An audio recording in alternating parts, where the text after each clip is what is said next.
الحمد لله رب العالمين والصلاة والسلام على أشرف الأنبياء والمرسلين أما بعد فأعوذ بالله من الشيطان الرجيم من همزه ونفخه ونفثه بسم الله الرحمن الرحيم رب اشرح لي صدري ويسر لي أمري واحلل عقدة من لساني يفقه قولي اللهم انفعنا بما علمتنا وعلمنا ما ينفعنا وزدنا علما فبشر عبادي الذين يستمعون القول فيتبعون أحسنه أولئك الذين هداهم الله وأولئك هم أولو الألباب أعوذ بالله من الشيطان الرجيم بسم الله الرحمن الرحيم وكل إنسان وكل إنسان ألزمناه طائره في عنقه ونخرج له يوم القيامة كتابا يلقاه منشورا وکل انسان اور ہر انسان الزمناہ ہم نے لازم کر دیا ہے اس کو، چمٹا دیا ہے اس کے ساتھ، طائرہ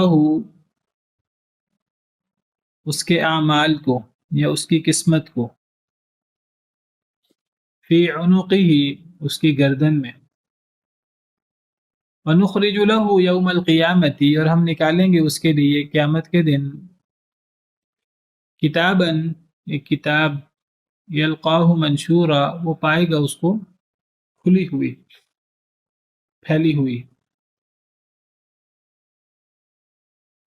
اللہ تعالیٰ فرماتے ہیں وَكُلَّ إِنسَانٍ ہر انسان کو الزمناہ طائرہ ہم نے چمٹا دیا ہے اس انسان کے ساتھ، طائرہ طائر کا لفظی مطلب تو پرندہ ہوتا ہے، یہاں مراد طائر سے بعض مفسرین نے انسان کے اعمال مراد لیے ہیں یعنی ہر انسان کے ساتھ ہم نے اس کے اعمال اچھے ہیں یا برے، ہم نے انسان کی گردن میں انسان کے ساتھ انسان کے اعمال وہ چمٹا دیے ہیں، وہ لازم کر دیے ہیں، وہ اعمال انسان سے جدا نہیں ہو سکتے۔ امام ابن کثیر وغیرہ دیگر مفسرین نے یہاں طائرہ سے مراد انسان کے اعمال لیے ہیں۔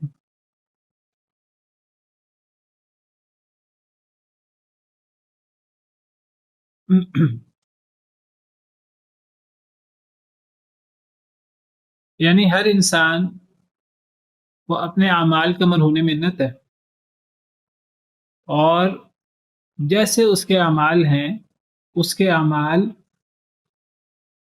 اس کے ساتھ چمٹے ہوئے ہیں، اور جیسے اعمال ہیں ویسے ہی انسان کے ساتھ دنیا اور آخرت میں معاملہ ہوتا ہے۔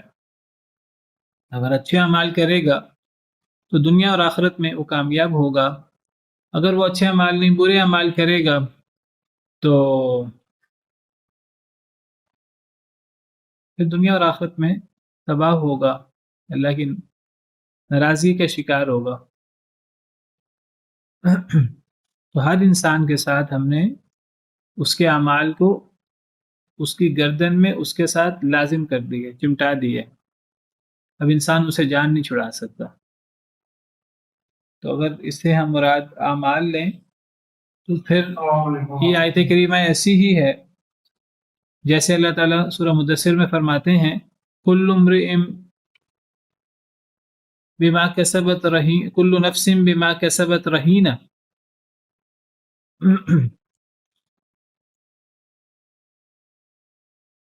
سورہ مدثر آیت نمبر 38، کل نفس بما کسبت رہینہ، ہر نفس ساتھ اس کے جو اس نے کمایا ہے رہن رکھا ہوا ہے۔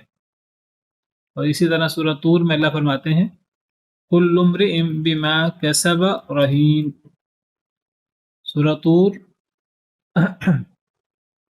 آیت نمبر 21، ہر شخص بما کسب رہین ساتھ اس کے جو اس نے کمایا، رہین وہ گروی ہے اپنے اعمال کا، یعنی گویا کہ انسان کے اعمال، ان اعمال کا نتیجہ وہ انسان کے ساتھ ایسے چمٹا ہوا ہے کہ انسان اس کے اثرات سے اپنے آپ کو الگ نہیں کر سکتا۔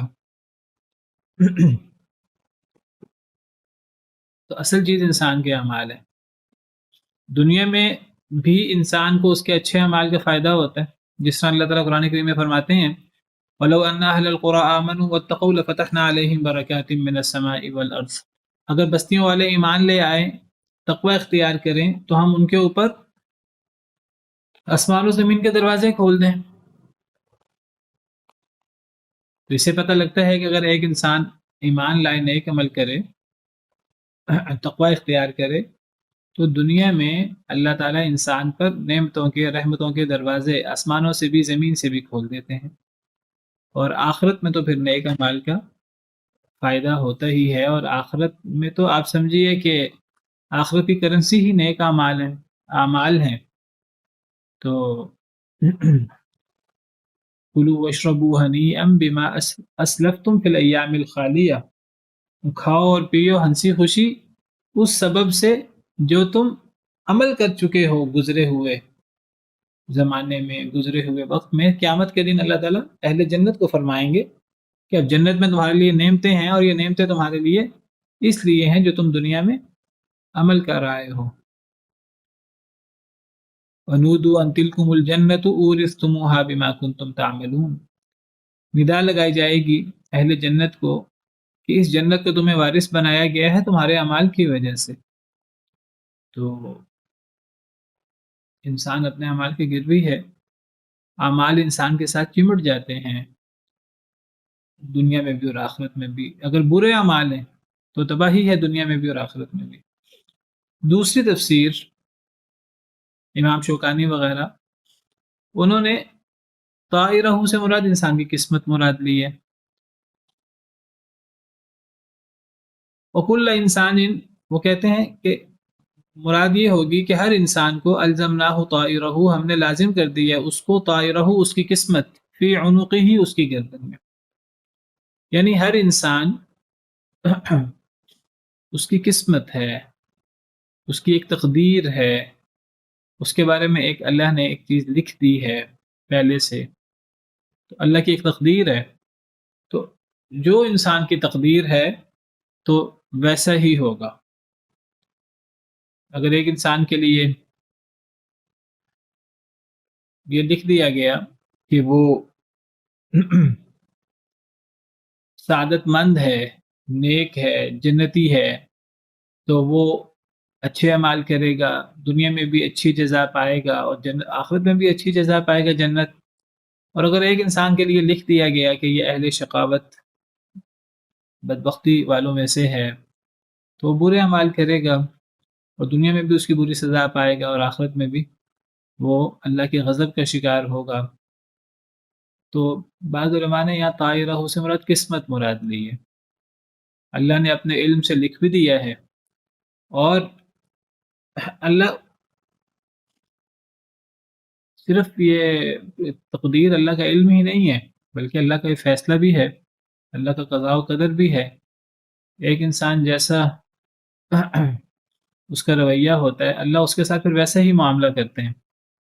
تو اگر ایک شخص قلب سلیم کا مالک ہے تو اللہ تعالیٰ اس کو نیکی کی ہدایت دیتے ہیں، اللہ اس کی رہنمائی نیکی کی طرف کرتے ہیں۔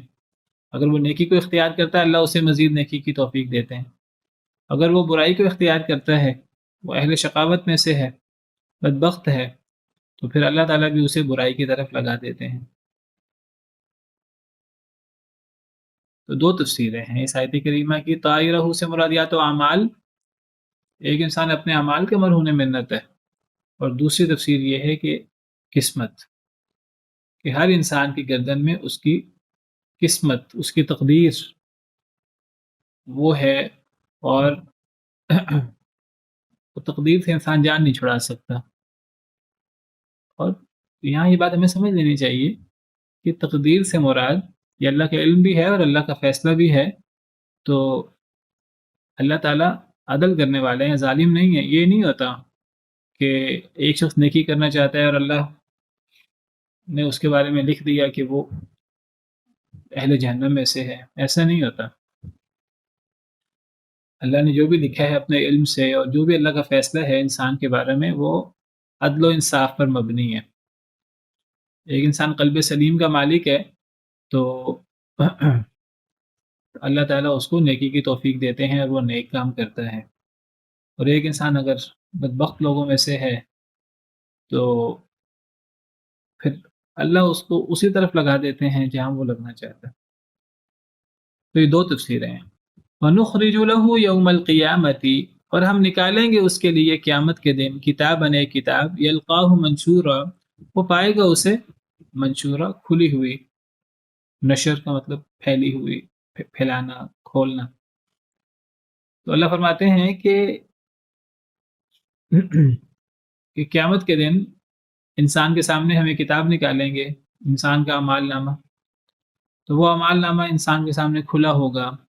انسان اس اعمال نامے کو پڑھے گا، دیکھے گا. انسان بھول گیا ہو تو بھول گیا ہو، اعمال نامے میں ہر چیز موجود ہوگی. ہر عمل اچھا ہو یا برا ہو وہ اعمال نامے میں موجود ہوگا. بڑے سے بڑا عمل ہو، چھوٹے سے چھوٹا عمل ہو، ہر چیز اعمال نامے میں موجود ہوگی. فَمَن يَعْمَلْ مِثْقَالَ ذَرَّةٍ خَيْرًا يَرَهُ جس نے ذرہ برابر بھی نیکی کی ہوگی وہ اس کو بھی دیکھ لے گا. وَمَن يَعْمَلْ مِثْقَالَ ذَرَّةٍ شَرًّا يَرَهُ جس نے ذرہ برابر بھی گناہ کیا ہوگا وہ اس کو دیکھ لے گا. بلکہ انسان قیامت کے دن حسرت کرے گا. مَا لِهَٰذَا الْكِتَابِ لَا يُغَادِرُ صَغِيرَةً وَلَا كَبِيرَةً إِلَّا أَحْصَاهَا دہائی دے گا اس کتاب کو، اس اعمال نامے کو کیا ہو گیا ہے، نہ کوئی اس نے بڑا عمل چھوڑا ہے نہ کوئی چھوٹا عمل چھوڑا ہے، مگر وہ اس اعمال نامے میں موجود ہے. وَوَجَدُوا مَا عَمِلُوا حَاضِرًا اللہ فرماتے ہیں جو انہوں نے عمل کیا ہوگا چھوٹا بڑا اچھا برا وہ اعمال نامے میں حاضر پائیں گے. تو اللہ فرماتے ہیں ہم نکالیں گے ہر انسان کے لیے قیامت کے دن اللہ نکالیں گے یوم القیامت قیامت کے دن کتاباً ایک کتاب، ایک اعمال نامہ یلقاہ منشورا وہ پائے گا اسے، وہ اس سے ملاقات کرے گا اس اعمال نامے سے. وہ اعمال نامہ کھلا ہوگا اس کے سامنے.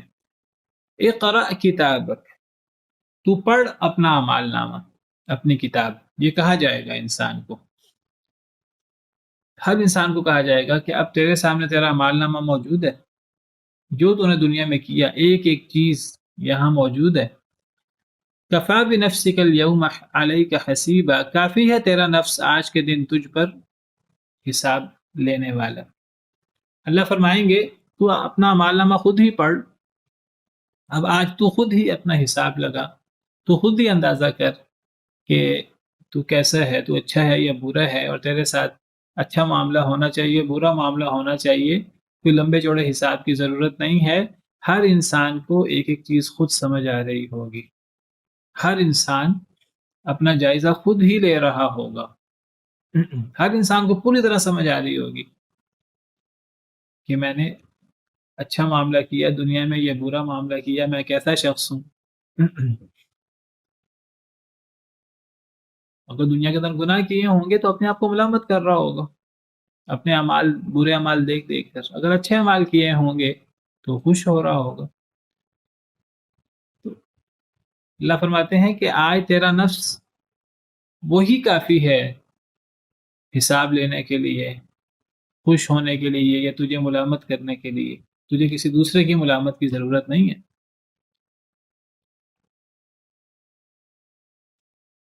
ویسے دنیا میں بھی انسان جب نیکی کرتا ہے تو انسان خوش ہوتا ہے، اللہ اس کو حیات طیبہ دیتے ہیں، حیات طیبہ عطا کرتے ہیں. جب انسان برائی کرتا ہے تو انسان کو اندر سے پتا ہوتا ہے میں برائی کر رہا ہوں، میں غلط ہوں. چاہے لوگوں کے سامنے وہ اپنے آپ کو جتنا مرضی جسٹیفائی کرے، جتنا مرضی اپنے آپ کو اپنا عذر پیش کرنے کی کوشش کرے، الٹے سیدھے بہانے لگائے، ایک انسان کو اندر سے پتا ہوتا ہے کہ میں کیا ہوں، میں کیسا ہوں. سورہ قیامہ میں اللہ فرماتے ہیں بل الانسان علی نفسہ بصیرہ ولو القی معاذیرہ. لوگوں کے سامنے انسان جتنے مرضی عذر پیش کرے کہ جی مجھے تو دین کا پتہ نہیں ہے، میں اس لیے دین پہ عمل نہیں کرتا، مجھے تو فلاں مسئلے کا پتہ نہیں، فلاں چیز کا پتہ نہیں، یا فلاں کام میں نے اس لیے نہیں کیا، فلاں کام میں نے اس لیے نہیں کیا. لوگوں کے سامنے انسان جھوٹے سچے عذر پیش کر دیتا ہے. اندر سے انسان کو پتہ ہوتا ہے کہ صحیح بات کیا ہے.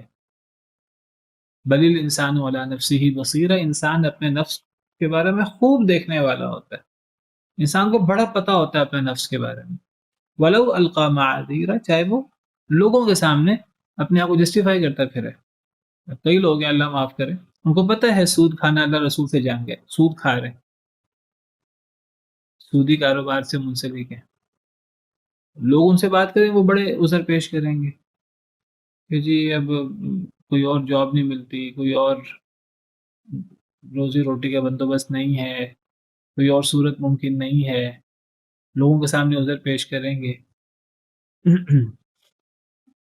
قرآن و سنت کی نصوص کو تعویل کرنے کی یا تو لوگوں کو تو مطمئن کرنے کی کوشش کریں گے, لوگوں کے سامنے تو عذر پیش کریں گے, اندر سے انہیں پتہ ہوگا. اسی طرح دیگر اعمال ہیں.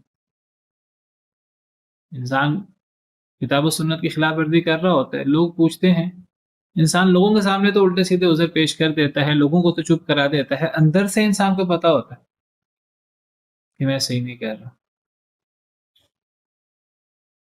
قیامت کے دن تو انسان کے اعمال انسان کے سامنے کھلے نظر آ رہے ہوں گے. انسان کو چھوٹے بڑے اعمال انسان خود ہی اپنا حساب لے گا. انسان کا نفس ہی کافی ہے اس کا محاسبہ کرنے کے لیے, اللہ نے تو حساب لینا ہی ہے. من اهتدى فإنما يهتدي لنفسه, جو ہدایت یافتہ ہوتا ہے سوائے اس کی کہ نہیں وہ تو ہدایت یافتہ ہوتا ہے اپنے نفس کے لیے.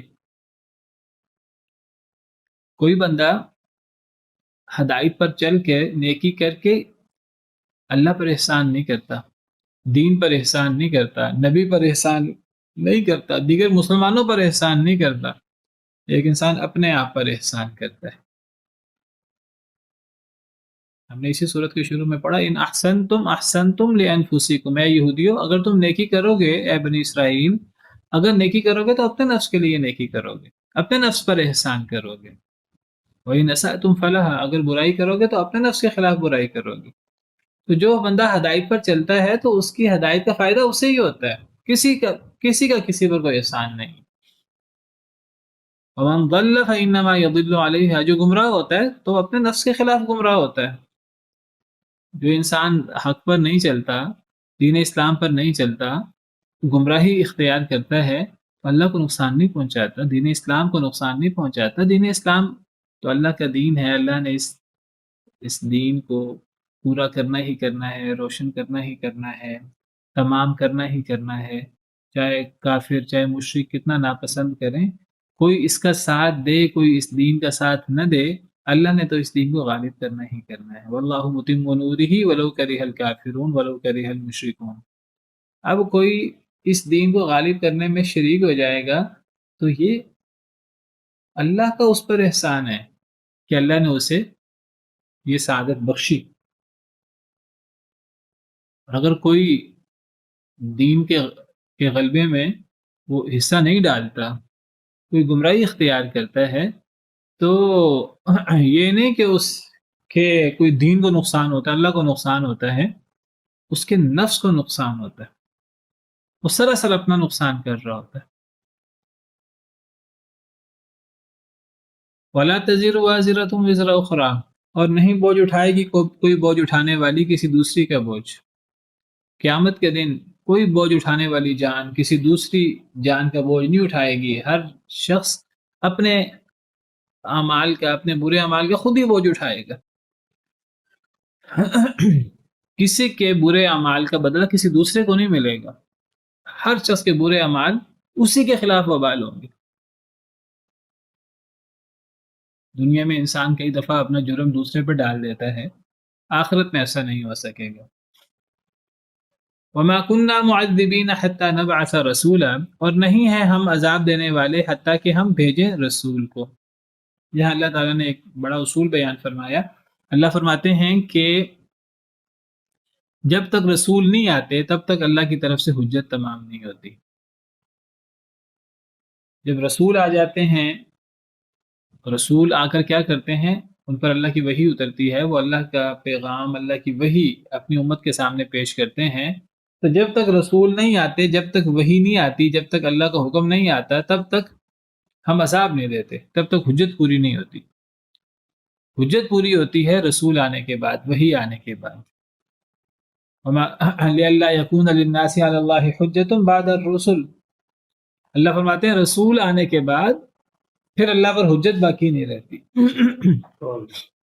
السلام ورحمۃ اللہ وبرکاتہ۔ تو یہاں اللہ فرماتے ہیں کہ ہم اس وقت تک عذاب نہیں دیتے جب تک ہم رسول نہ بھیجیں۔ دیکھیے اللہ تعالیٰ نے تو ہماری فطرت بنائی ہے، ہر شخص کو اللہ نے فطرت اسلام، فطرت سلیمہ پر پیدا کیا ہے۔ کل مولود یولد علی الفطرہ، ہر بچہ فطرت پہ، فطرت اسلام پہ پیدا ہوتا ہے، صحیح فطرت پہ پیدا ہوتا ہے، توحید پر۔ فابواہ یہودانہ او ینصرانہ او یمجسانہ، اس کے ماں باپ اسے یہودی، عیسائی یا مجوسی بنا دیتے ہیں۔ ماں باپ، ماحول انسان کی فطرت کو مسخ کرتا ہے۔ تو اگر کسی کو اللہ یعنی رسول کی دعوت نہ پہنچی ہو، کسی تک دین کی تعلیمات نہ بھی پہنچی ہوں، اللہ نے ہر انسان کی فطرت اتنی بہترین بنائی ہے کہ اگر وہ فطرت مسخ نہ ہو، ماحول سے آلودہ نہ ہو، تو وہ فطرت بھی قریب ہے کہ انسان کو ہدایت تک لے جائے۔ لیکن اللہ کا ہم پر یہ بڑا احسان ہے کہ اللہ نے صرف فطرت کو دلیل نہیں بنایا ہمارے لیے کہ فطرت کے بعد اللہ کی حجت پوری ہو گئی، میں نے اتنی بہترین فطرت بنائی تھی انسانوں کی، اب تو انسانوں نے اسے خود آلودہ کر لیا۔ نہیں، اللہ فرماتے ہیں کہ میں فطرت پر مواخذہ نہیں کروں گا۔ ہر بندے کو پتا ہوتا ہے اچھی بات کیا ہے، بری بات کیا ہے۔ اللہ نے چیزیں دل میں رکھی ہوتی ہیں۔ ہر بندہ سچ کو پسند کرتا ہے، جھوٹ کو ناپسند کرتا ہے۔ لیکن جب ایک بندہ جھوٹ بہت بولتا ہے اور دنیاوی مفادات کے پیچھے، تو وہ اپنی فطرت کے خلاف وہ جھوٹ بول رہا ہوتا ہے، اسے اندر سے پتہ ہوتا ہے کہ جھوٹ بولنا اچھی بات نہیں، بری بات ہے۔ لیکن اللہ تعالیٰ نے فطرت کے بعد کسی تک رسول کا پیغام پہنچے تو وہی پہنچنے سے پہلے اللہ فرماتے ہیں کہ میں عذاب نہیں دوں گا۔ رسول آنے کے بعد حجت تمام ہوتی ہے۔ رسول آنے کے بعد اگر کوئی نہ مانے تو پھر اللہ عذاب دیتے ہیں، ورنہ عذاب نہیں دیتے۔ تو گویا کہ حجت پوری ہوتی ہے رسول آنے کے بعد۔ یعنی اللہ تعالیٰ، ایک تو اللہ نے ہماری فطرت بنائی، فطرت سلیمہ، اور ہمیں اس فطرت پہ پیدا کیا، اور نمبر دو اللہ تعالیٰ وہی بھیجتے ہیں تو اللہ نے ڈبل انتظام کیا ہے۔ جب ڈبل انتظام اللہ کی طرف سے پورا ہوتا ہے تب حجت پوری ہوتی ہے، یہ اللہ کا احسان ہے۔ تو اللہ فرماتے ہیں کہ اگر ہم رسول نہ بھیجیں تو ہم عذاب نہیں دیں گے، نہیں ہم عذاب دینے والے حتیٰ کہ ہم رسول بھیج دیں۔ تو رسول آنے کے بعد، رسول کی تعلیمات کسی شخص پہنچنے کے بعد ہی وہ شخص جزا یا سزا کا مستحق ہوتا ہے۔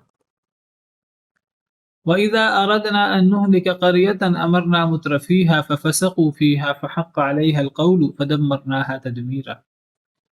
وَإِذَا أَرَدْنَا، اور جب ہم ارادہ کریں، اور جب ہم ارادہ کرتے ہیں، أَن نُهْلِكَ قَرْيَةً، یہ کہ ہم ہلاک کریں کسی بستی کو، أَمَرْنَا مُتْرَفِيهَا، تو ہم حکم دیتے ہیں مترفیہا، اس بستی کے مالدار لوگوں کو۔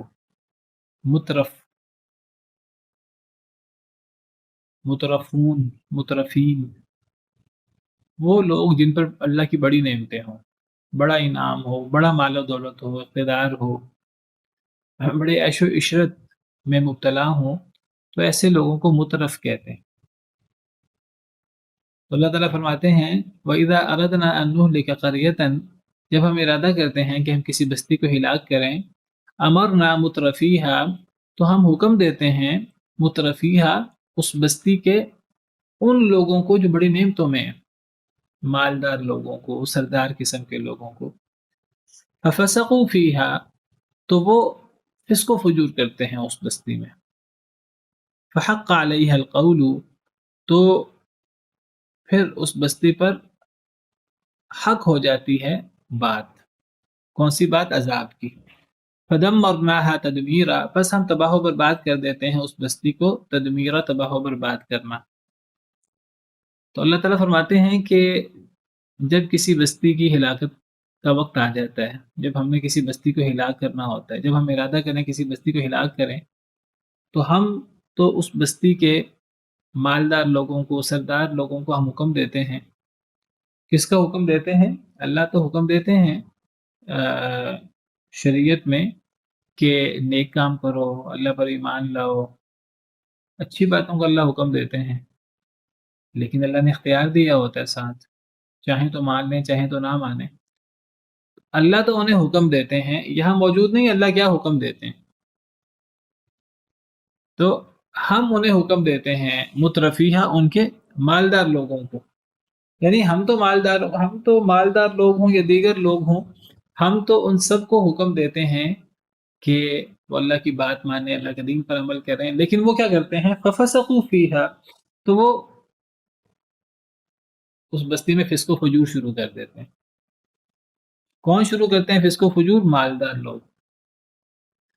گویا کہ مالدار لوگوں کی طرف سے، سردار قسم کے لوگوں کی طرف سے زیادہ اللہ کی نافرمانی ہوتی ہے۔ یہاں مالدار لوگوں کا ذکر ہے، اس کا مطلب یہ نہیں ہے کہ جو مالدار نہیں ہے تو وہ فسق و فجور نہیں کرتے، وہ اللہ کی نافرمانی نہیں کرتے، نہیں، وہ بھی اللہ کی نافرمانی کرتے ہیں، لیکن مالدار لوگ زیادہ اللہ کی نافرمانی کرتے ہیں۔ یعنی انسان کی ایک طریقہ کار ہے انسان کا کہ جب انسان پر اللہ کی نعمتیں زیادہ ہوتی ہیں تو پھر انسان زیادہ طغیانی، زیادہ اللہ کی نافرمانی کرتا ہے۔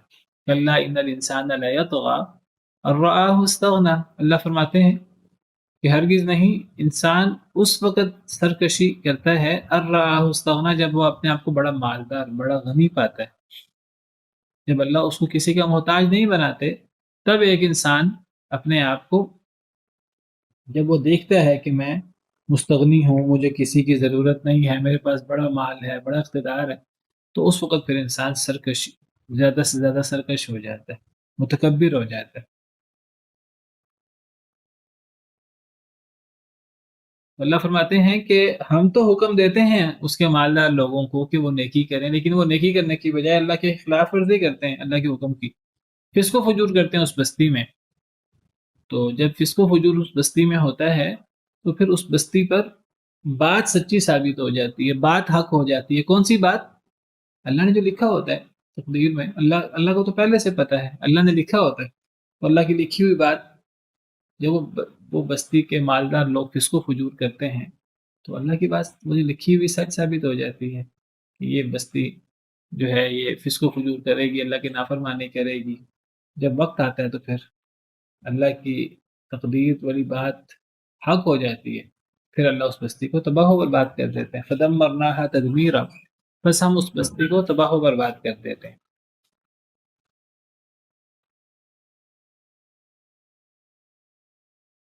اس سے پتہ لگتا ہے کہ بستیوں کی تباہی میں زیادہ تر یعنی سرداروں کا اور مالدار لوگوں کا ہاتھ ہوتا ہے، کیونکہ اللہ کی نافرمانی میں زیادہ پیش وہ ہوتے ہیں، وہ زیادہ بڑے سرکش ہوتے ہیں اللہ تعالیٰ کی، وہ اللہ کے زیادہ بڑے نافرمان ہوتے ہیں۔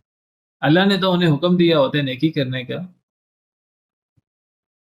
توحید کا، شریعت کا، جو بھی اللہ احکامات دیتے ہیں، لیکن وہ چونکہ اللہ نے اختیار دیا ہوا ہے تو وہ اس اختیار کا ناجائز استعمال کرتے ہیں، وہ فسق و فجور کرتے ہیں۔ جب وہ فسق و فجور کرتے ہیں تو اس بستی پر عذاب کی بات حق ہو جاتی ہے، اللہ نے جو لکھی ہوتی ہے، پھر اللہ اس بستی کو تباہ کر دیتے ہیں۔ تو زیادہ تر جو مالدار لوگ ہیں وہ زیادہ اللہ کے سرکش ہوتے ہیں، ان کے گناہ زیادہ بڑے ہوتے ہیں، تو ان کی وجہ سے بستی پر تباہی آتی ہے۔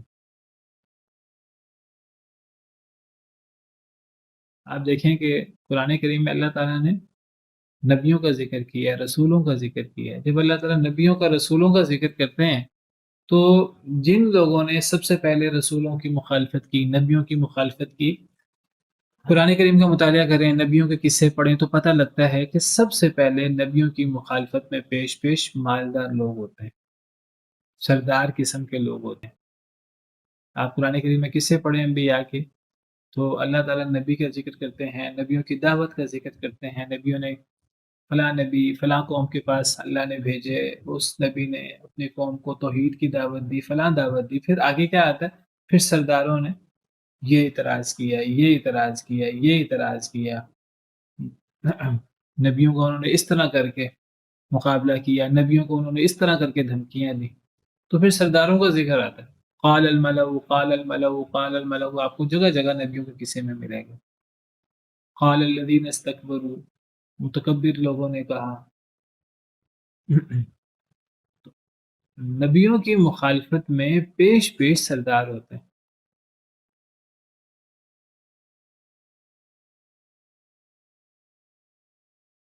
تو یہاں بھی اللہ تعالیٰ فرماتے ہیں بستیوں کی تباہی کی مین وجہ سردار قسم کے لوگ ہوتے ہیں، مالدار قسم کے لوگ ہوتے ہیں۔ اس سے پتہ لگتا ہے کہ یہ بہت زیادہ عیش و عشرت میں رہنا، بہت زیادہ نعمتوں میں مگن رہنا، یہ عذاب کا باعث ہے۔ یہ چیز انسان کو تباہ و برباد کر دیتی ہے۔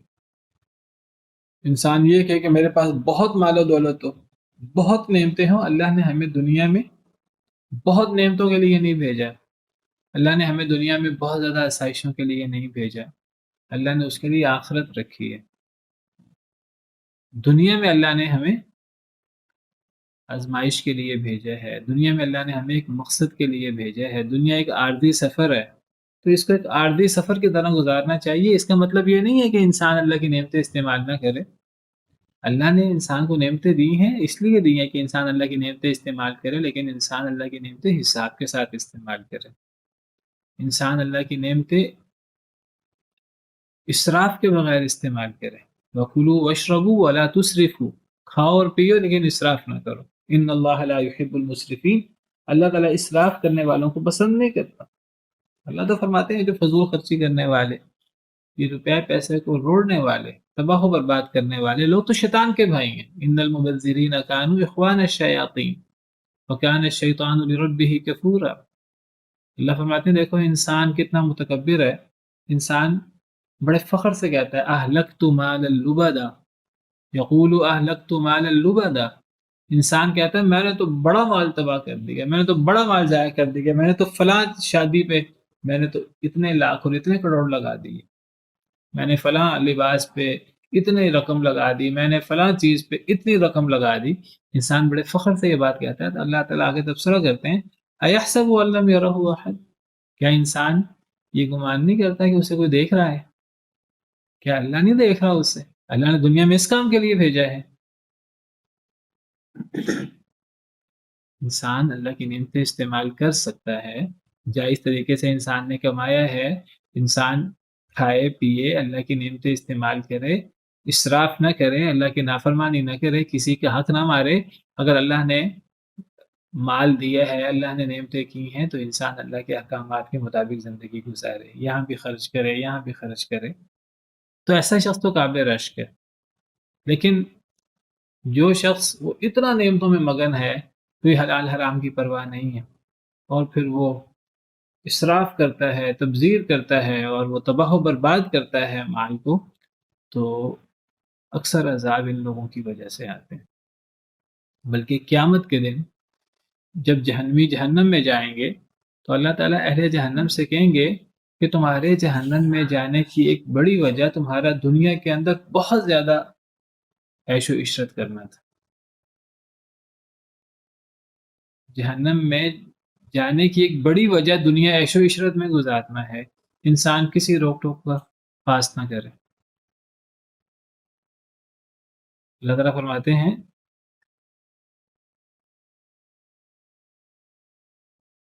پورا واقعہ میں،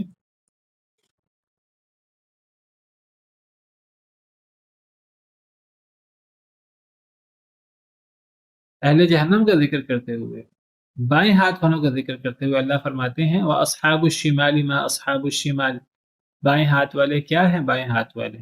اللہ پھر ان کی سزائیں بیان کرتے ہیں فی سموم و حمیم،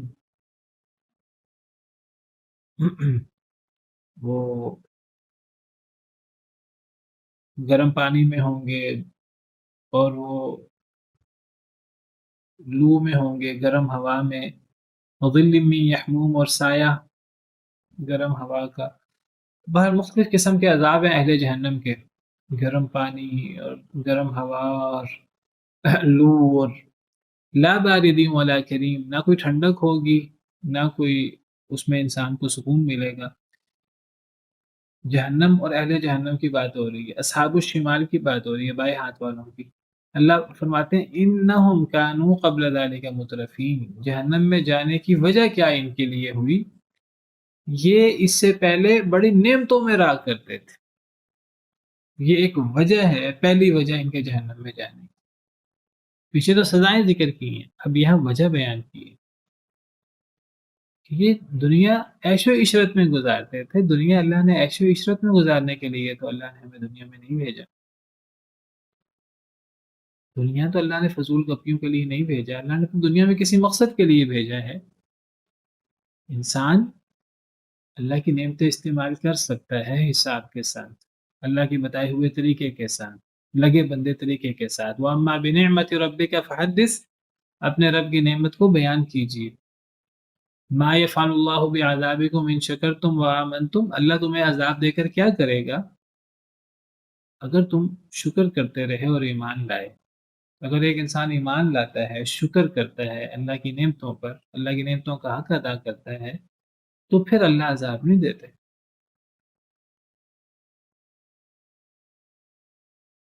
تو آج اصل میں میٹیریلزم کا دور ہے، لوگ کہتے ہیں جی وقت پر پیسہ ہو اور انسان پھر اس پیسے کو اڑائے، پھر تو اکثر تباہی بربادی کی وجہ یہ مال و دولت کو اڑانے والے لوگ ہوتے ہیں، اور یہی لوگ اصل میں بستیوں کی تباہی کے باعث بنتے ہیں۔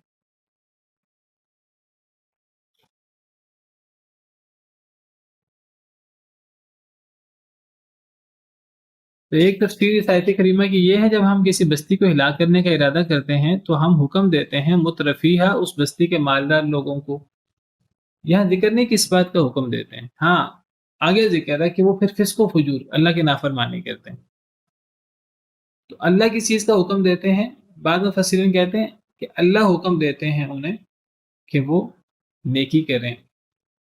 تو پھر یہاں امرنا یہ اللہ کا امر شرعی ہوگا، اللہ شریعت میں انہیں حکم دیتے ہیں کہ وہ نیکی کریں، وہ توحید پر عمل پیرا ہوں، اللہ کے احکامات مانیں۔ لیکن وہ اللہ نے چونکہ انہیں اختیار دیا ہوا ہے، وہ اللہ کے اس شریعت پر عمل کرنے کی بجائے، اللہ کے احکامات پر عمل کرنے کی بجائے وہ اللہ کے احکامات کی خلاف ورزی کرتے ہوئے فسق و فجور کرتے ہیں، تو پھر اس قوم پر عذاب کی بات حق ہو جاتی ہے اور پھر اللہ اس قوم کو تباہ کر دیتے ہیں۔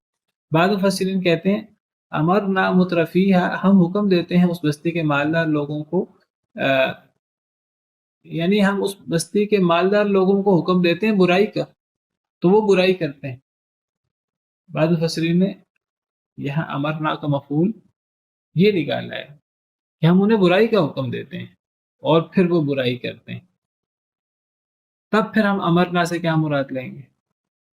اگر ہم یہاں برائی مراد لیں تب پھر ہم امرنا سے اللہ کا امر کونی مراد لیں گے، امر شرعی مراد نہیں لیں گے۔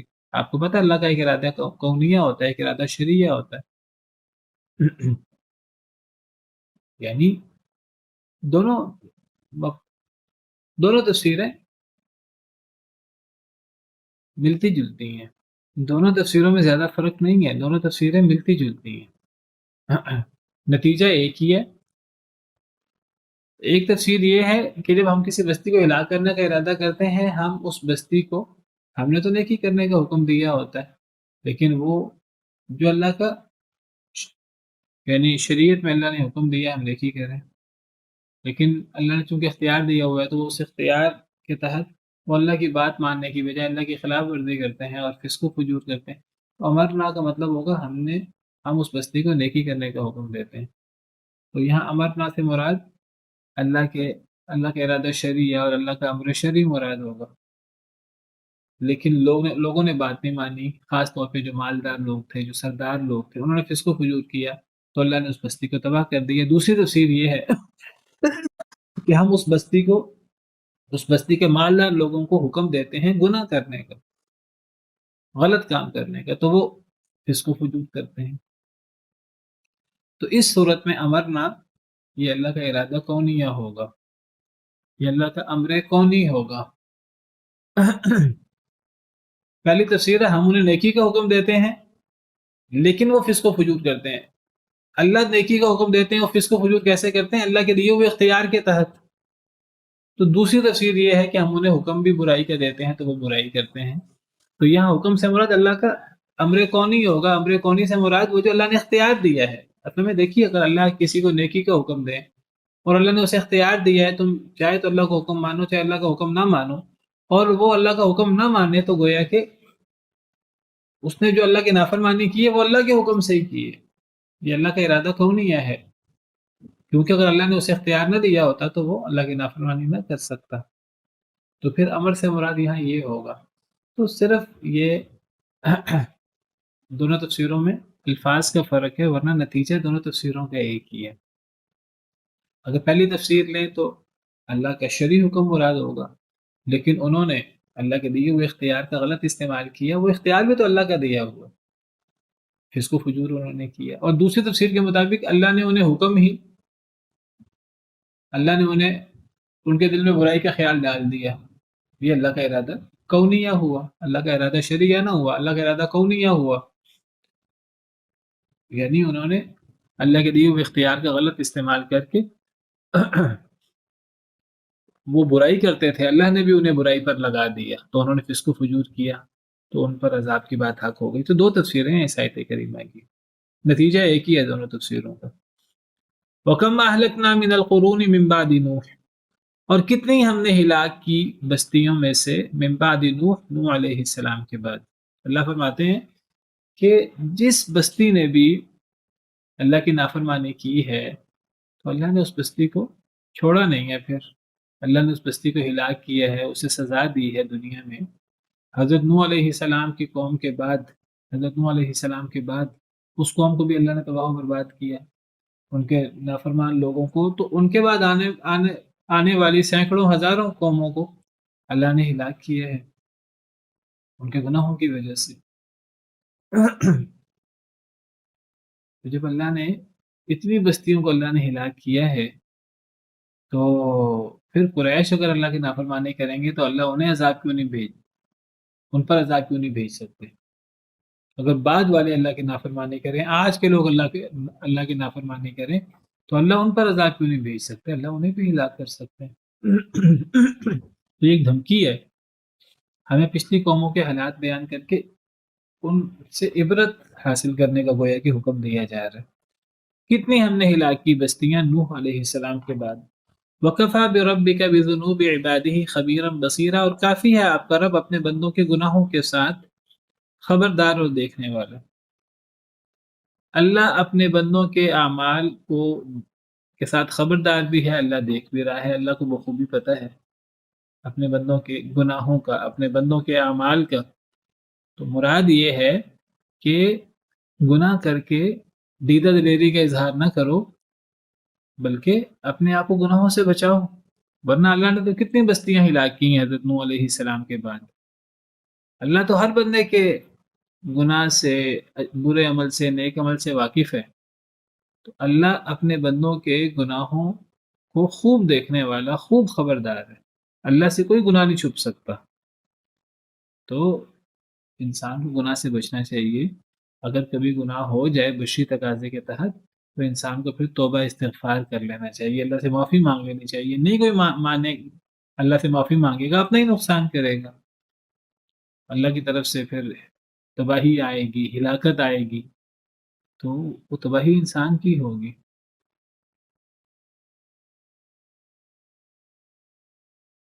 من كان يريد العاجلة عجلنا له فيها ما نشاء لمن نريد ثم جعلنا له جهنم.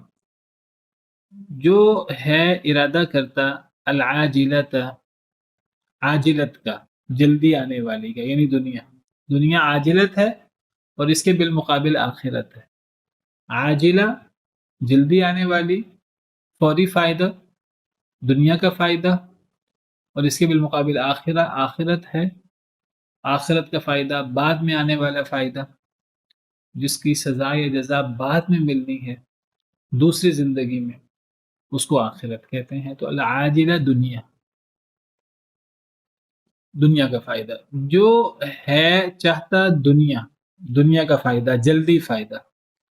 عجلنا له فیہا، ہم جلدی دے دیتے ہیں لہو اس کو، اس شخص کو، فیہا اس دنیا میں، اس عاجلت میں، ما نشاء جو ہم چاہتے ہیں، لمن نرید جس کے لیے ہم چاہتے ہیں، ثم جعلنا له جہنم پھر ہم بنا دیتے ہیں اس کے لیے جہنم، یصلاها مذموما مدحورا وہ داخل ہوگا اس میں مذمت کیا ہوا، مدحورا دھتکارا ہوا۔ بہت غور طلب آیت ہے، بڑی عظیم آیت ہے، ہر آیت اللہ کی بڑی عظیم ہے، غور کرنے والی ہے۔ یہ آیت خاص طور پر اللہ فرماتے ہیں کہ جو دنیا کا فائدہ چاہتا ہے، جو فوری فائدہ چاہتا ہے، جو چاہتا ہے میں جو کام بھی کروں مجھے اس کا فوری فائدہ مل جائے، مجھے کوئی کام آخرت کے لیے نہیں کرنا، مجھے کسی کام کا اجر آخرت میں نہیں لینا، مجھے بس دنیا کا فائدہ چاہیے، تو اللہ فرماتے ہیں کہ جو دنیا چاہتا ہے، عاجلت چاہتا ہے، تو دنیا ہم اس جلدی دے دیتے ہیں اس کو، اس دنیا میں ما نشاء جو ہم چاہیں، لمن نریدو جتنا جس کے لیے ہم چاہیں۔ دنیا ملتی ہے کہ نہیں ملتی میں اس کی وضاحت کرتا ہوں، لیکن اگلی بات بہت اہم ہے، بہت ڈرنے والی ہے۔ ثم جعلنا له جہنم پھر ہم بنا دیتے ہیں اس کے لیے جہنم، یصلاها مذموما مدحورا وہ داخل ہوگا اس جہنم میں مذمت کیا ہوا، دھتکارا ہوا۔ یعنی اگر ایک شخص دنیا کے لیے عمل کرتا ہے، فوری فائدہ چاہتا ہے، تو اس نے جب آخرت چاہی ہی نہیں تو پھر اس کو اس عمل سے، چاہے وہ عمل اچھا ہو یا برا ہو، اس کو اس عمل سے کبھی آخرت کا فائدہ نہیں ہوتا۔ آخرت میں اس کے لیے پھر کوئی، یعنی آخرت کی زندگی میں اس کے لیے اس کو کوئی فائدہ نہیں ہوگا، اس کی آخرت تباہ ہوگی۔ جو ہمیشہ کی زندگی ہے، جو دائمی زندگی ہے، جو اصل زندگی ہے، جس کی سزا بھی بہت زیادہ ہے، جس کی جزا بھی بہت زیادہ ہے، تو جو دنیا کے لیے عمل کرتا ہے آخرت تباہ ہو گئی اس کی، کیونکہ اس نے آخرت کے لیے عمل کیا ہی نہیں۔ وہ آخرت میں اب پھر ہمیشہ وہ سڑتا رہے گا اور ہمیشہ وہ اللہ کے عذاب میں مبتلا رہے گا۔ اب جس دنیا کے لیے اس نے عمل کیا ہے وہ دنیا اسے ملتی کہ نہیں ملتی؟ اللہ فرماتے ہیں عجلنا له فیہا ما نشاء لمن نرید ہم دنیا دے دیتے ہیں اس کو جو ہم چاہتے ہیں، یعنی جتنی ہم چاہتے ہیں، لمن نرید جس کو ہم چاہتے ہیں۔ دو باتیں بڑی اہم، جو دنیا چاہے، ایک بات تو طے ہوئی کہ آخرت کا پتہ صاف ہوا، آخرت میں کچھ نہیں ہے۔ اب دنیا چاہی، دنیا ملی کہ نہیں ملی؟ تو اللہ فرماتے ہیں کہ جس کو ہم چاہیں گے اس کو دنیا دیں گے، لمن نرید جس کو ہم چاہیں گے۔ ممکن ہے ایک بندہ دنیا چاہتا ہے، اللہ چاہتے ہی نہیں اللہ اسے دنیا دیں، تو ایسے شخص کو دنیا نہیں ملے گی۔ جس کو ہم چاہیں گے اس کو ملے گی، جس کو نہیں چاہیں گے نہیں ملے گی۔ دنیا صرف چاہت سے نہیں ملتی، دنیا سے ایک انسان چاہے دنیا، دنیا کے لیے تگ و دو کرے، تگ و دو سے بھی ضروری نہیں کہ انسان کو ملے، کیونکہ انسان کے ہاتھوں سے صرف کوشش ہے، نتیجہ تو اللہ کے ہاتھ میں ہے۔ اگر ایک شخص دنیا چاہے، آخرت کا تو پتہ صاف ہو گیا، آخرت تو تباہ ہو گئی اس کی۔ اب دنیا ملے گی کہ نہیں ملے گی، چاہے اس نے بڑی کوشش کی ہو، جس کے لیے اللہ چاہیں گے اس کو ملے گی، جس کو اللہ نہیں چاہیں گے اس کو نہیں ملے گی۔ لمن نریدو کا مطلب یہ ہے، اور ما نشاء کا کیا مطلب ہے؟ جتنی ہم چاہیں۔ دو شرطیں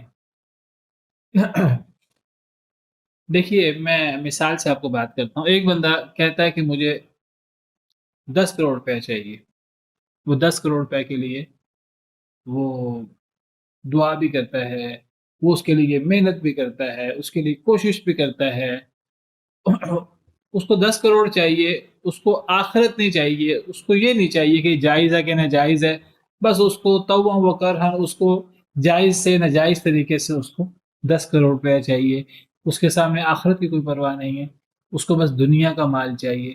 اللہ فرماتے ہیں آخرت تو تباہ ہو گئی، آخرت میں تو کچھ نہیں ملنا۔ اب چاہے اس نے محنت کی ہے کہ نہیں کی، بس اس نے دنیا چاہیے، 10 کروڑ چاہے۔ اب اللہ چاہیں گے تو اس کو یہ پیسے ملیں گے، اللہ نہیں چاہیں گے تو نہیں ملیں گے۔ اگر اللہ نے نہ چاہا تو اس کی محنت اور تگ و دو کا کوئی فائدہ نہیں ہوا۔ اچھا، اللہ چاہیں گے تو ملے گا۔ اب اللہ نے چاہا چلو ٹھیک ہے میں اس کو دے دیتا ہوں، تو اب اللہ نے چاہا کہ میں اسے دے دوں، کتنی ملے گی؟ کیا 10 کے 10 مل جائیں گے؟ اگر اللہ نے نہ چاہا تو کچھ نہیں ملے گا، ساری محنت ضائع ہو جائے گی۔ اور اگر اللہ نے چاہا کہ چلو میں دے دیتا ہوں تو پھر کتنا ملے گا؟ اتنا ملے گا جتنا اللہ چاہیں گے۔ اللہ نے چاہا میں کچھ نہیں دیتا، کچھ نہیں ملے گا۔ اللہ نے چاہا چلو میں کچھ دے دیتا ہوں تو کچھ مل جائے گا۔ کتنا ملے گا؟ اگر اللہ نے چاہا 10 کروڑ تو 10 کروڑ مل جائے گا، اللہ نے چاہا تو زیادہ بھی مل جائے گا، اللہ نے کم چاہا تو کم ملے گا۔ جتنا اللہ نے چاہا اتنا ملے گا۔ اللہ نے چاہا 5 ملے تو 5 ملے گا، اللہ نے چاہا 1 ملے تو 1 ملے گا، اللہ نے چاہا کہ 10 لاکھ ملے تو 10 لاکھ ملے گا، اللہ نے چاہا 50,000 ملے تو 50,000 ملے گا۔ تو ایک تو جس کو اللہ نے چاہا اس کو ملے گا، جس کو اللہ نے نہیں چاہا اسے نہیں ملے گا، اور جس کو اللہ نے چاہا ملے اس کو بھی اتنا ملے گا جتنا اللہ نے چاہا، چاہے وہ جتنی مرضی کوشش کرے، چاہے وہ جتنی مرضی محنت کرے، نتیجہ اللہ کے ہاتھ میں۔ آخرت تباہ ہو گئی اس کی۔ اور دیکھیے یہاں محنت کی بات بھی نہیں ہے، اس لیے میں نے کہا چاہے وہ محنت کرے تب بھی، چاہے محنت نہ کرے تب بھی، یہاں محنت کی بات نہیں ہے، صرف ارادے کی بات ہے۔ ایک بندہ دنیا چاہتا ہے، اس سے پتہ لگتا ہے دنیا محنت کے بغیر بھی مل جاتی ہے۔ اللہ چاہے تو محنت کے بغیر بھی دنیا مل جاتی ہے، محنت کرے، محنت کر کے بھی ملتی ہے، لیکن کتنی ملتی ہے؟ اس کو ملتی ہے جسے اللہ چاہے، اور اتنی ملتی ہے جتنی اللہ چاہے۔ لیکن جو دنیا چاہتا ہے، محنت کرے یا نہ کرے، اس کو ملے گی جو، جس کو اللہ چاہیں گے اتنی ملے گی جتنی اللہ چاہیں گے، آخرت اس کی تباہ ہو جائے گی، اور آخرت میں ہمیشہ وہ اللہ کے عذاب کا شکار رہے گا۔ اب اگلی آیت، ومن اراد الاخرت ہے، جو آخرت چاہتا ہے، وسعى لها سعيها، اور کوشش کرتا ہے اس کے لیے، اس کی کوشش بھرپور کوشش کرتا ہے اس کے لیے، وہ مؤمن اور مخلص بھی ہے، فاولئک کان سعیهم مشکورا، بس یہی لوگ ہیں ان کی کوشش قابل قدر ہے۔ اب یہاں اللہ نے دوسرے لوگوں کا ذکر کیا جو آخرت چاہتے ہیں۔ اب جب اللہ نے دنیا کے چاہنے کی بات کی تو آگے اللہ نے کوشش کی بات نہیں کی، لیکن اللہ نے دنیا کے چاہنے پر اللہ نے ایک تو کہا آخرت نہیں ملے گی، اور دوسرا اللہ نے چاہا کہ اللہ نے فرمایا کہ میں چاہوں گا تو دنیا میں جس کو چاہوں گا اس کو ملے گی، جس کو نہیں چاہوں گا نہیں ملے گی، اور جس کو چاہوں گا اس کو بھی جتنا چاہوں گا اتنی ملے گی۔ آخرت کے حوالے سے اللہ نے یہ چاہنے کی بات نہیں کی، لیکن آخرت میں اللہ نے ایک شرط لگا دی تو کوشش کرے۔ تو اب جو آخرت چاہتا ہے، آخرت صرف چاہنے سے نہیں ملتی، آخرت کے لیے کوشش کرنی پڑتی ہے، محنت کرنی پڑتی ہے۔ وسعى لها سعيها وهو مؤمن، اخلاص بھی چاہیے، ایمان بھی چاہیے، اخلاص بھی چاہیے۔ اچھا جب ایک بندہ آخرت کی کوشش کر، آخرت چاہتا ہے، اس کے لیے کوشش کرتا ہے اخلاص کے ساتھ، ایمان کے ساتھ، اب اللہ یہ نہیں فرماتا کہ میں چاہوں گا تو ملے گی، اللہ فرماتے ہیں کہ مل گئی اس کو آخرت، آخرت کا فائدہ اس کو مل گیا، اور یہ بھی نہیں ہے کہ دنیا نہیں ملے گی۔ کتنی عظیم بات ہے، یعنی ایک بندہ دنیا چاہتا ہے، آخرت تو کراس ہو گئی، لازماً آخرت میں جہنمی ہو گیا۔ دنیا ملے گی کہ نہیں ملے گی وہ بات کی بات، اس کو ملے گی جس کو اللہ چاہے، اتنی ملے گی جتنی اللہ چاہیں، کوشش بھی کرنا ضروری نہیں ہے، کوشش کے بغیر بھی مل جاتی ہے۔ کئی لوگ جو ہیں وہ ماں باپ کے گھر، ماں باپ بڑے مالدار ہیں، ان کے گھر پیدا ہو جاتے ہیں، سونے چاندی کے برتنوں میں کھاتے پیتے ہیں، ان کی اپنی محنت نہیں ہوتی، ماں باپ کی محنت سے انہیں دنیا میں نعمتیں مل جاتی ہیں، امیر مالدار گھرانوں میں پیدا ہو جاتے ہیں، بادشاہوں کے گھر میں، یا اس طرح کر کے دنیا محنت کے بغیر بھی مل جاتی ہے۔ لیکن جس کا مطمئن نظر دنیا ہے اس کے لیے آخرت نہیں ہے، دنیا ملے گی کہ نہیں ملے گی اللہ کی مرضی ہے، کوشش کے بغیر بھی مل جائے گی۔ لیکن آخرت، آخرت صرف ارادے سے نہیں ملتی، آخرت کے لیے کوشش کرنی پڑتی ہے، اخلاص بھی ہونا چاہیے، ہر چیز اللہ کی مشیت سے ملتی ہے۔ اللہ نے یہاں اپنی مشیت کی شرط نہیں لگائی، وہ ہے کہ اللہ نے فرمایا کہ ایک بندہ آخرت چاہتا ہے میں اسے آخرت دے دوں گا، جتنی چاہتا ہے اتنی دے دوں گا، اور پھر اللہ نے دنیا کی نفی بھی نہیں کی، یعنی آخرت کے ساتھ ساتھ دنیا بھی مل جاتی ہے اس کو، لیکن بس یہاں شرط ہے کہ وہ کوشش کرے۔ آخرت کبھی کوشش کے بغیر نہیں ملتی. آخرت صرف ارادے سے نہیں ملتی. ایک بندہ ارادہ کرتا ہے کہ میں نے اللہ کو راضی کرنا ہے، کہ اللہ کو راضی کرنے کا ارادہ کرنے سے اللہ راضی نہیں ہوتے، اس کے لیے انسان کو عمل کرنے پڑتے ہیں. ایک بندہ منہ سے کہے کہ میں اللہ کو راضی کرنا چاہتا ہوں، میں ایمان لاتا ہوں، وہ عمل صالح کرے ہی نہ، نماز پڑھے ہی نہ، قرآن پڑھے ہی نہ، دین پڑھے ہی نہ، دین سیکھے ہی نہ، اس کو تو خواہش کہیں گے. خواہش سے جنت نہیں ملتی، خواہش سے آخرت نہیں ملتی. ارادہ بھی کرنا پڑتا ہے اور اس کے لیے سخت کوشش بھی کرنی پڑتی ہے اخلاص کے ساتھ. اور جب انسان سخت کوشش کرتا ہے، آخرت کا ارادہ کرتا ہے، سخت کوشش کرتا ہے اخلاص کے ساتھ، اللہ اپنی مشیت کی شرط بھی نہیں لگاتے، اور اللہ یہ بھی نہیں فرماتے دنیا نہیں ملے گی. دنیا بھی مل جاتی ہے اور آخرت بھی مل جاتی ہے، اور اللہ اپنی مشیت کی شرط بھی نہیں لگاتے. آخرت بھی مل جاتی ہے اور ساتھ دنیا بھی مل جاتی ہے. تو یہ بہت زبردست ایک تقابل ہے دنیا کے طالب کا اور آخرت کے طالب کا. دنیا کے طالب کے لیے محنت کی ضرورت بھی نہیں ہے، محنت کرے گا پھر بھی مل جائے گی، نہیں بھی کرے گا تب بھی مل سکتی ہے. آخرت ختم ہو جائے گی، دنیا اتنی ملے گی جتنی اللہ چاہیں گے. آخرت کے لیے محنت شرط ہے. وَأَن لَيْسَ لِلْإِنسَانِ إِلَّا مَا سَعَى، نہیں ہے انسان کے لیے مگر جو اس نے کوشش کی آخرت کے حوالے سے.